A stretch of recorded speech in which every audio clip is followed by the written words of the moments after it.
Hello students, कैसे हैं आप। आज हम पाठ 2 बुद्धि का फल पाठ का शास्त्र वाचन करेंगे। बच्चों, हम में एक पावर होती है कि हम जब किसी भी चीज़ को बहुत अच्छे से देखते या सुनते हैं तो वो चीज़ हमें याद हो जाती है। बस इसी पावर का यूज़ हमें पढ़ाई में करना है। आपकी बोर्ड परीक्षा है। बोर्ड परीक्षा में हमेशा पाठ के पीछे जो क्वेश्चन आंसर दिए हुए होते हैं वो ही नहीं आते हैं, बल्कि पाठ के बीच में से भी क्वेश्चन को बना के दे दिया जाता है।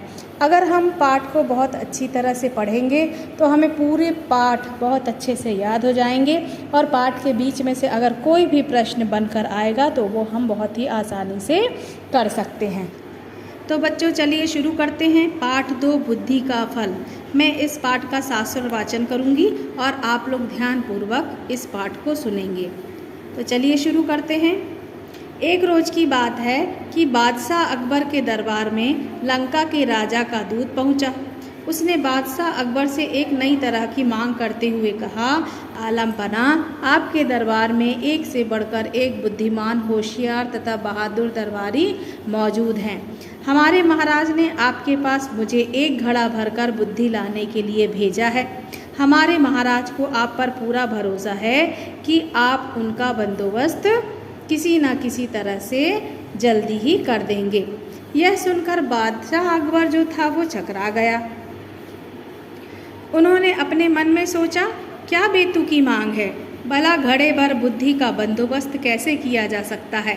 लगता है लंका का राजा हमारा मजाक बनाना चाहता है। कहीं वह इसमें सफल हो गया तो। तभी बादशाह को बीरबल का ध्यान आया।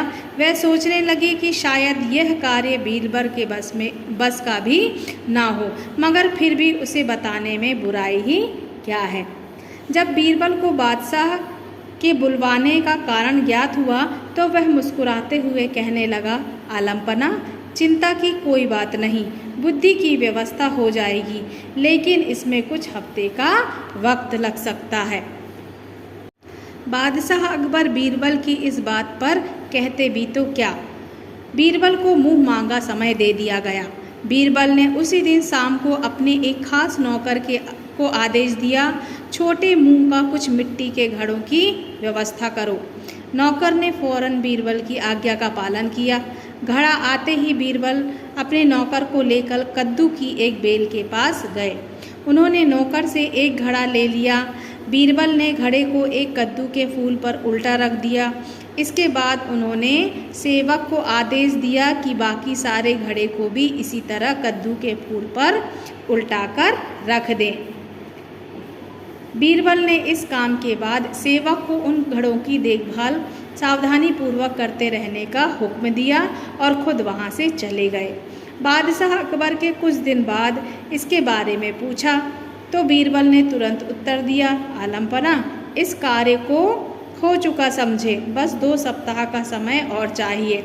इसके बाद पूरा घड़ा बुद्धि से लबालब भर जाएगा। बीरबल ने 15 दिन के बाद घड़ों के स्थान पर जाके देखा, कद्दू के फल घड़े जितने बड़े हो गए हैं। उन्होंने नौकर की प्रशंसा करते हुए कहा कि तुमने अपनी जिम्मेदारी बड़ी ही कुशलतापूर्वक निभाई है, इसके लिए हम तुम्हें इनाम देंगे। इसके बाद बीरबल ने लंका के दूत को बादशाह अकबर के दरबार में बुलाया और उसे बताया कि बुद्धि का घड़ा लगभग तैयार है। लंका के दूत के आने पर बीरबल ने फौरन ताली बजाई। ताली की आवाज़ सुनते ही बीरबल का सेवक एक बड़ी थाली में घड़ा लिए हुए बड़ी शान से दरबार में हाजिर हुआ। बीरबल ने घड़ा उठाया और उसे लंका के दूत के हाथ में सौंपते हुए कहा, लीजिए श्रीमान, आप इसे अपने महाराज को भेंट कर दीजिए, लेकिन एक बात अवश्य ध्यान रखिए कि खाली होने पर हमारा यह कीमती बर्तन हमें जैसा कि तैसा वापस मिल जाना चाहिए। इसमें रखा बुद्धि का फल तभी प्रभावशाली साबित होगा जब इस बर्तन को कोई भी नुकसान ना पहुँचे। इस पर दूत ने बीरबल से पूछा, हुजूर, क्या मैं इस बुद्धि के फल को देख सकता हूँ। हाँ हाँ ज़रूर, बीरबल ने अपनी गर्दन हिलाते हुए कहा।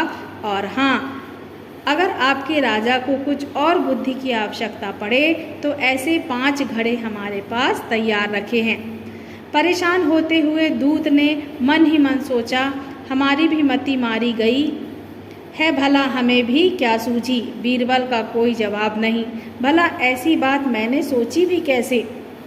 घड़ा लेकर दूत के जाते ही बादशाह अकबर भी अपनी उत्सुकता को ना दबा सके।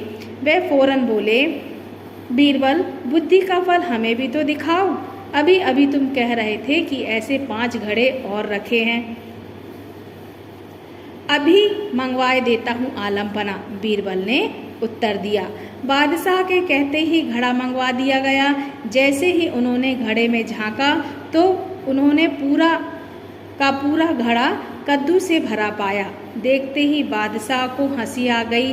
वे बीरबल की पीठ ठोकते हुए कहने लगे, मान गए भाई, तुमने भी बुद्धि का क्या शानदार फल पेश किया है। लगता है इसे पाकर लंका के राजा के बुद्धिमान होने में तनिक भी देर नहीं लगेगी। तो बच्चों, ये था पाठ 2 बुद्धि का फल। अगले वीडियो में हम इस पाठ का अभ्यास प्रश्न करेंगे। तो बच्चों, आज का आपका होमवर्क है, इस पाठ को बहुत ही ध्यान से बार बार सुनें ताकि पीछे दिए हुए अभ्यास प्रश्न आप सरलतापूर्वक कर सकें, और अगर कोई प्रश्न बीच से भी पूछे जाएं तो उसका उत्तर भी आप सरलतापूर्वक दे सकें।